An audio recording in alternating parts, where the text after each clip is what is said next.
हे what's up guys, welcome back once again. दोस्तों, आज की कहानी दो ऐसे इंसानों की है जिसने अपनी आधी जिंदगी सिर्फ खदानों को खोदने में लगा दी।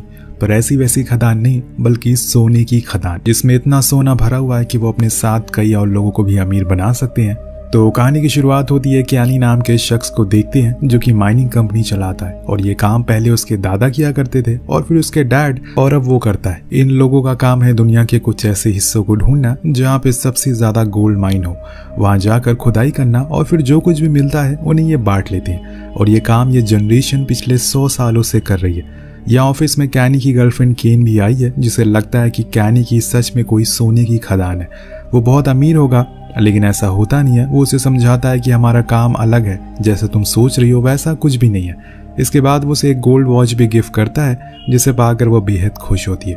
यहाँ से कैनी अपने डैड के पास जाता है, जो उसे कुछ बिजनेस टिप देते हैं कि तुम्हें कभी भी अपने सब्र को खोना नहीं है, क्योंकि हमारा काम में कितना भी समय लग सकता है और ये काम आगे जाकर और भी मुश्किल होने वाला है, इसलिए तुम होशियारी रखना। कैनी हाँ में हाँ करता है और फिर यूं ही देखते देखते 7 साल का समय बीत जाता है। इन बीते सालों में बहुत सी चीजें बदल गई थी, जैसे कि अमेरिका की सरकार, कैनी का ऑफिस जो कि अब एक बार में है क्योंकि वो बैंकरप्ट हो चुका है, और उसकी शादी भी हो गई है। जैसे जैसे समय बीता चला गया है, इन लोगों का काम काज बहुत कम हो गया है, जिसके साथ साथ इनके इन्वेस्टर भी चले गए जो कि इन्हें पैसे दिया करते थे। इसलिए कैनी अब हर समय इसी सोच में रहता है कि कहीं से कोई जुगाड़ मिल जाए, वो फिर से अपने काम को शुरू कर सके। लेकिन ये इतना आसान नहीं है। धीरे धीरे करके अब जो बचा हुआ काम है वो भी ठप होता जा रहा है। लेकिन कैनी को उम्मीद थी कि वो कर दिखाएगा, इसीलिए वो खोज में लगा रहता। और फिर एक दिन उसके पास एक कॉल आती है जो उन्हें बताती है कि उन्हें एक जगह मिल गई है जहां पर सोना मौजूद हो सकता है। अब अगला काम था इन्वेस्टर से बात करना, और उनमें एक इन्वेस्टर पैसे लगाने के लिए मान भी जाता है। लेकिन वो खुद कैनी से बात करने के लिए नहीं आता, बल्कि अपने 2 लोगों को भेजता है जो उसके इस काम में जरा भी इंटरेस्ट नहीं दिखाते, और ये डील भी उसके हाथ से निकल जाती है। कैनी अब टूट चुका था और वो बहुत शराब पीने लगता है। लेकिन इस बुरे वक्त में केन उसका साथ नहीं छोड़ती, उसके साथ ही रहती है और वो उसे हौसला देती है कि जरूर तुम्हें एक ना एक दिन कुछ ऐसा मिलेगा जिससे सभी लोग हैरान हो जाएंगे। कैनी भी इसी उम्मीद में सो जाता है, लेकिन आज उसे एक सपना आता है जिसमें वो इंडोनेशिया के जंगलों को देखता है, जहां पर कुछ ऐसा था जिसकी खबर बहुत ही कम लोगों को थी। और इसी में से एक आदमी था माइकल, जो कि एक जियोलॉजिस्ट है। उसने हाल ही में एक कॉपर माइन को खोज निकाला था, जो कि एशिया की सबसे बड़ी माइन थी। उसे कुछ ऐसी खदानों के बारे में भी पता था जहां पर सोने की खदान हो सकती है, लेकिन वहां के लोगों को इस बारे में कुछ नहीं पता था। तभी कैनी की आंख खुल जाती है और वो डिसाइड कर लेता है कि वो माइकल के साथ मिलकर जाएगा, क्योंकि उसे एक उम्मीद दिख रही थी। वो केन से कहता है कि मैं कुछ दिन के लिए बाहर जा रहा हूँ, पर वो मना करती है कि तुम्हें कुछ और काम ढूंढ लेना चाहिए, इसमें तुम अपना समय बर्बाद कर रहे हो। लेकिन अब वो मन बना चुका है और सिर्फ अपने सपने के ऊपर वो दांव खेल रहा है, और इसीलिए वो केन से उसकी सोने की वॉच को बेच देता है और उसी होटल में जाता है जहाँ पर माइकल ठहरा हुआ था।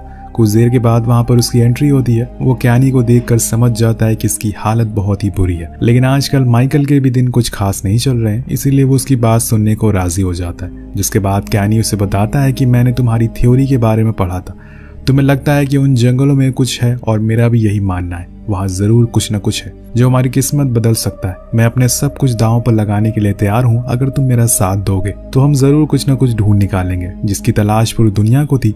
लेकिन अगर तुम्हें मेरी ये बात पसंद नहीं आई तो ना बोल दो, मैं आज ही यहाँ से फ्लाइट लेकर लौट जाऊंगा। माइकल कहता है कि तुम पूरे पागल हो चुके हो, और वहां से जाने लगता है। पर जाते जाते वो उसकी आंखों में देखता है और उसे शायद पता चल चुका था कि जिस शख्स को उसकी तलाश थी शायद वो उसे मिल चुका है। वो अपना इरादा बदल देता है और हाँ कर देता है। जिसके बाद क्या होना था, वो दोनों एक बोट से जंगल किनारे जाते हैं जहाँ पर माइकल कई बार आ चुका है। वो इस जगह को गोल्ड हब कहता है, और उस जगह पे लोग भी रहा करते थे जिन्हें पता था कि यहाँ पर बहुत सारा सोना है, इसीलिए वो उसकी खोज भी किया करते थे।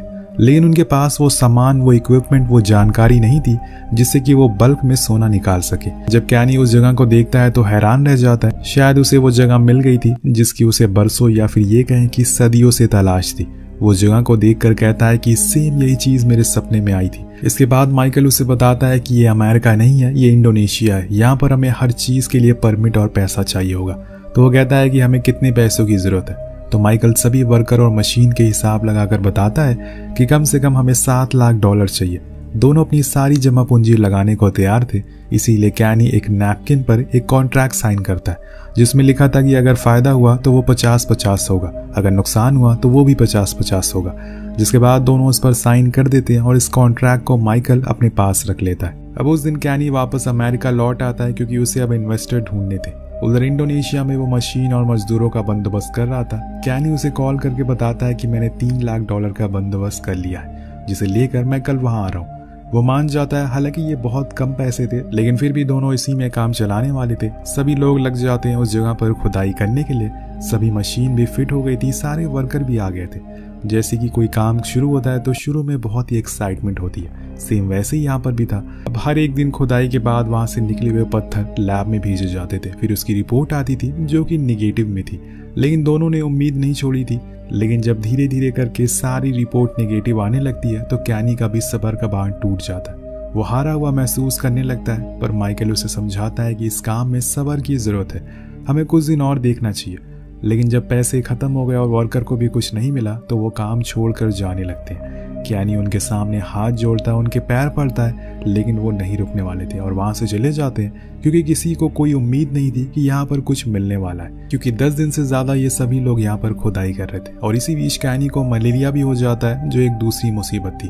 अब इस चीज को देखकर माइकल कहता है कि हमें ये काम रोकना होगा, वरना हम बहुत कुछ खो देंगे। लेकिन कैनी नहीं मानने वाला था। वो सब कुछ दांव पर लगाकर यहाँ पर आए और ऐसे खाली हाथ घर नहीं लौट सकते, और इसीलिए उन्हें कुछ तो करना होगा। पर अब ये बस 2 ही बचे हैं इस पूरी जगह पर। कैनी उसे कुछ क्रेडिट कार्ड देता है जो उसके डैड के थे, जिसमें कुछ ही पैसे बचे हुए थे। वो उसे कहता है कि इसे जो कुछ भी हो सके करो, ये तुम्हारी जिम्मेदारी है। माइकल उस गांव में जाता है जहां से लोग काम करने के लिए आए थे, लेकिन वहां एक आदमी उसे अपने घर ले जाता और उसे दिखाता है कि उसके बच्चे खराब पानी पीने की वजह से बीमार हो रहे हैं और उनके पास इतने पैसे नहीं है कि वो उनका इलाज करवा सके। माइकल उन्हें बताता है कि उन्हें कुछ ही दिनों में सोना मिल जाएगा, इसमें उनकी मदद चाहिए, जिसके लिए वो गांव में वाटर फिल्टर भी लगवा देगा ताकि वो लोग साफ पानी पी सके, जिसे वो मान जाता और फिर से काम शुरू हो जाता है। यहाँ पर कैनी की तबीयत भी बहुत ही खराब थी, लेकिन माइकल उसे छोड़कर नहीं जाता। वो उसके साथ ही रहता और उसका ख्याल रखता है, क्योंकि वो उसे ताकत दे रहा था और उसका हौसला बढ़ा रहा था। अब एक दिन जब उसे होश आता है तो वो सबसे पहले माइकल से यही सवाल करता है कि क्या हमें कुछ मिला, लेकिन वो कहता है कि नहीं, पिछली 14 रिपोर्ट में कोई भी सबूत नहीं मिला है जो कि इस बात की गवाही दे रहा है कि यहाँ पर गोल्ड नहीं है। लेकिन हाँ, एक रिपोर्ट आई है जिसमें थोड़े से गोल्ड के पार्टिकल को देखा गया। अब ये सुनकर कैनी अपनी सारी दर्द और पीड़ा भूल जाता है, उसे गले से लगा लेता है, क्योंकि यहाँ से अब इनकी जिंदगी बदलने वाली थी। कैनी जोर जोर से चिल्लाता है कि अब हमारी खुद की खदान होगी जिसमें बस हमारा हक होगा। इसके बाद क्या होना था, इस बात की खबर फैल जाती है कि कैनी की वॉशा कंपनी को इंडोनेशिया में गोल्ड मिला है, जिसमें लगातार वो माइनिंग कर रहे हैं। अब देखते ही देखते इनकी किस्मत चमकने लगती। जिस इन्वेस्टर ने कैसी से मिलने के लिए मना कर दिया था, वो खुद उसे मिलने के लिए आता है। अगले दिन न्यूज़पेपर में भी ये न्यूज़ प्रिंट हो जाती है कि वॉशा ने एक माइन ढूंढ निकाली है। सभी लोग अब इस चीज में पैसा लगाना चाहते थे। कुछ दिन बाद कैनी एक लैंड खरीद लेता है, जिसे केन बहुत खुश होती है क्योंकि अब वो यहाँ पर घर बनाने वाले हैं। इसके बाद वो एक ऑफिस भी लेता और माइकल को भी अमेरिका बुलाता है आगे की डील करने के लिए, क्योंकि वो उसका पार्टनर है। अब नए ऑफिस में और भी ज्यादा लोग ज्वाइन होने लगे थे। एक दिन उनके पास एक बैंक से ऑफर आता है जो उनकी कंपनी के शेयर को खरीदना चाहता था, लेकिन वो मना कर देता है क्योंकि वो नहीं चाहता था कि उसकी कंपनी में कोई और भी हिस्सेदार बने। हाँ, अगर वो पैसे लगाना चाहते हैं तो वो लगा सकते हैं, जो कि प्रॉफिट होगा उसे दे दिया जाएगा। लेकिन वो बैंक मैनेजर कहता है इसके लिए हम उस माइन को खुद की आंखों से देखना चाहते हैं, असल में वहां पर कुछ ऐसा भी है या फिर नहीं। तो वो मान जाता और फिर उन लोगों को वहां लेकर जाता, जहां पर उन्हें कुछ गोल्ड के टुकड़े भी मिल जाते हैं, जिससे सभी लोग बहुत खुश हो जाते हैं। इसके बाद कैनी को $20 मिलियन मिलते हैं, जिसके साथ ही वो बन जाती है अमेरिका की सबसे बड़ी माइनिंग कंपनी। सभी लोग कैनी से मिलना चाहते थे, उसे बात करना चाहते थे। वो एक सुपरस्टार बन गया था और इसी खुशी में वो एक पार्टी भी रखता है जिसमें सभी लोग मौजूद थे। यहाँ भी वो होता है जो आमतौर पर होता था। पैसे आने के बाद लोग अपने पुराने यारों को भूल जाते थे। कैनी भी यही करता है, वो केन से दूर होने लगता। जिसने उसका बुरा वक्त में साथ दिया था, वहां मौजूद एक रेशेल नाम की लड़की से वो मिलता है और इस बात से लेकर उसके और केन के बीच में लड़ाई होने लगती है, जिसमें केन उससे कहती है कि ये लोग तब तक तुम्हारा साथ देंगे जब तक तुम्हारे पास पैसे हैं। लेकिन कैनी को कुछ फर्क नहीं पड़ता, वो अपनी ही मस्ती में मगन था। उसकी दुनिया अलग हो गई थी। उसने रेशेल को चुना और केन को छोड़ दिया। लेकिन जैसे कि आपको पता है कि रेशेल एक धोखेबाज किस्म की लड़की है, खूब अय्याशी करता है। वो अपने मकसद को भूल गया था और उसे एक बार जरूर ये सोचना चाहिए कि ये अभी बस कुछ ही गोल्ड मिले हैं। उसे जितने वहां पर रहने वाले लोगों को भी आए दिन मिला करते थे, उसे कुछ बड़ा चाहिए था, तभी वो सबके पैसे लौटा सकता है। लेकिन एक दिन जब वो अपने मिशन पर होता है तो वहां पर उसे मिलने के लिए मार्क हेनरी आता है, जो कि माइनिंग के फील्ड का बादशाह है और कैनी का सबसे बड़ा कंपटीटर भी। वो उसे कल वॉल स्ट्रीट पे मिलने के लिए बुलाता है, लेकिन वहां जाकर कैनी को पता चलता है कि उसने जिस बैंक से पैसे लेने के लिए मना किया था उसी ने माइकी को यहाँ पर बुलाया है और अब वो उसकी वॉशर कंपनी में हिस्सा लेना चाहता है, जो कि कैनी को पसंद नहीं आता। हालांकि इस डील से बैंक और कैनी दोनों को बहुत फायदा होने वाला था, क्योंकि इसमें उन्हें $300 मिलियन मिलने वाले थे, लेकिन वो फिर भी मना कर देता है और सबके सामने माइक को बेइज्जत करता है, जो कि उसे पसंद नहीं आता। शायद कैनी को ऐसा नहीं करना चाहिए था, क्योंकि माइक एक बड़ा खिलाड़ी है और वो ये साबित भी कर देगा। उसने इंडोनेशिया गवर्नमेंट को खूब पैसे खिलाए ताकि वो जाकर उस माइन को बंद कर दे, और होता भी ऐसा ही है। कुछ 2 दिन के अंदर वो माइन पे पुलिस पहुंच जाती है। माइकल उन्हें रोकने की बहुत कोशिश करता है, लेकिन वो नहीं मानते, जिसके बाद वो अमेरिका कॉल लगाता है और कैनी को सब कुछ बताता है। वो कहता है कि ये काम जरूर माइक ने किया होगा। अब ये सुनकर माइकल बहुत गुस्से में आ जाता है और उस पर चिल्लाता है कि तुम्हें ऐसा नहीं करना चाहिए था, तुम्हें अंदाजा भी नहीं है कि वो क्या क्या कर सकता है। उस दिन रात में जब कैनी उदास हो जाता है तो वो सबसे पहले अपने उसी इंसान को कॉल लगाता है, यानी कि केन को। केन उसे समझाती है और हौसला देती है कि सब कुछ ठीक हो जाएगा। अब 2 दिन बाद कैनी माइकल से मिलने के लिए जाता है। पहले उन दोनों में खूब लड़ाई होती है, लेकिन गुस्सा ठंडा होने के बाद दोनों साथ बैठते हैं और फिर माइकल उसे बताता है कि गोल्डन हब जैसी कोई चीज है ही नहीं, क्योंकि मेरी थ्योरी झूठी थी जो कि मैंने उस समय बनाई थी जब मुझे काम से निकाला जा रहा था। इस थ्योरी की वजह से मेरी जॉब बच गई, लेकिन न जाने तुम्हें कहां से मेरा सपना आ गया और फिर एक दिन तुम मेरे सामने आकर खड़े हो गए। वही थ्योरी को लेकर वो उसे मना नहीं कर पाए, लेकिन हमारी किस्मत तो देखो, हमें वो जगह भी मिल गई जिसको आज तक किसी ने देखा नहीं था। कैनी उसकी बात समझता है, पर यहाँ माइकल कहता है कि हमें सबसे पहले उस माइन को फिर से अपने अंडर लेना होगा, जिसके लिए मैं एक इंसान को जानता हूँ। वो दोनों असल में इंडोनेशिया के किंग के बेटे के पास जाते हैं, जिसका नाम था डैनी। माइकल को पता था कि वो बहुत ही अय्याश किस्म का इंसान है। अगर उन दोनों की दोस्ती हो गई तो इनका काम बन जाएगा। इसीलिए कैनी सबसे पहले एक कार्डिलैक कार मंगवाता है, जो कि डैनी की पसंदीदा थी। जिसके बाद वो लोग बैठकर एक जगह जाते हैं जहाँ पर कैनी उसे कुछ बताता है कि यहाँ पर उसकी एक शर्त थी, वो काम तो कर देगा पर बदले में उसे उस माइन का 85% चाहिए था।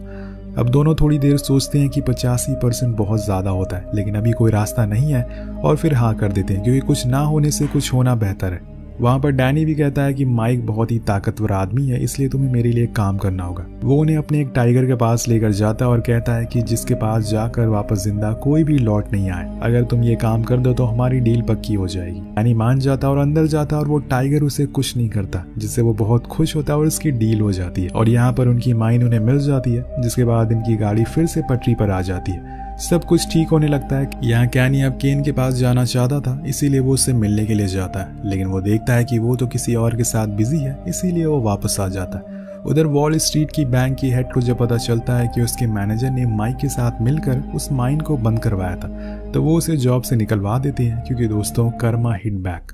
अब एक दिन कैनी को एक पार्टी के लिए इन्विटेशन आता है, जहाँ पर उसे एक स्पीच भी देनी होती है, तो वो अपने बीते दिनों को याद करके रोने लगता है। स्पीच पे खत्म होने के बाद कुछ देर बाद ही माइकल वहां से चला जाता है। और दोस्तों ये आखिरी बार था जब कैनी ने माइकल को देखा था, क्योंकि जब वो अगले दिन अपने ऑफिस के बाहर पहुंचता है तो वहां पर कई लोग खड़े थे जो कैनी को मारना पीटने लगते हैं। दरअसल उसकी कंपनी बर्बाद हो गई थी, किसी ने उसकी कंपनी के आधे शेयर बेच दिए थे और वही न्यूज में चलाया जाता है, जिसकी वजह से उसके शेयर प्राइस गिर जाते हैं। कैनी ने सभी के साथ फ्रॉड किया है, क्योंकि जिस गोल्ड माइन को वो निकालता था वो असल में वो रिवर के थे, वो फेक थे, पर उस समय किसी को ये पता ही नहीं था। सभी लोग अपने ही मजे में थे, यहाँ तक कि कैनी को भी इस बारे में कोई जानकारी नहीं थी कि वो असल में गोल्ड नहीं निकाल रहे थे, क्योंकि वो इंडोनेशिया तो बहुत ही कम बार जाया करता था और वहाँ पर ज्यादा समय माइकल गुजारा करता था। इसके बाद उसके पास एक कॉल आता है, जिसमें उसे बताया जाता है कि किसी आदमी ने उसके $100 मिलियन के शेयर को बेच दिया है। कैनी हैरान हो जाता है, उसे यकीन ही नहीं हो रहा था कि क्या ये सच में माइक ऐसा कर सकता है। खैर यहाँ पर कैनी के पास कोई ऑप्शन नहीं था, इसीलिए वो गलती को मान लेता और वॉशर कंपनी को बंद कर दिया जाता है।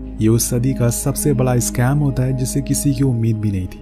लेकिन एक दिन जब उसके पास FBI वाले आते हैं तो वो उसे बताते हैं कि उसने अभी तक अपने सारे शेयर को बेचा नहीं है। क्या वही ये सब तो नहीं कर रहा है? लेकिन कैनी मना कर वो बताता है कि किसी ने $160 मिलियन दुनिया के अलग अलग हिस्से में ट्रांसफर किया है। ये शायद तुम्हारा पार्टनर ही हो सकता है, क्योंकि उसे कुछ दिन पहले इंडोनेशिया में आखिरी बार देखा गया था, जहाँ पर उसे आर्मी वालों ने पकड़ लिया और फिर उसे उन्होंने चॉपर से नीचे फेंक दिया।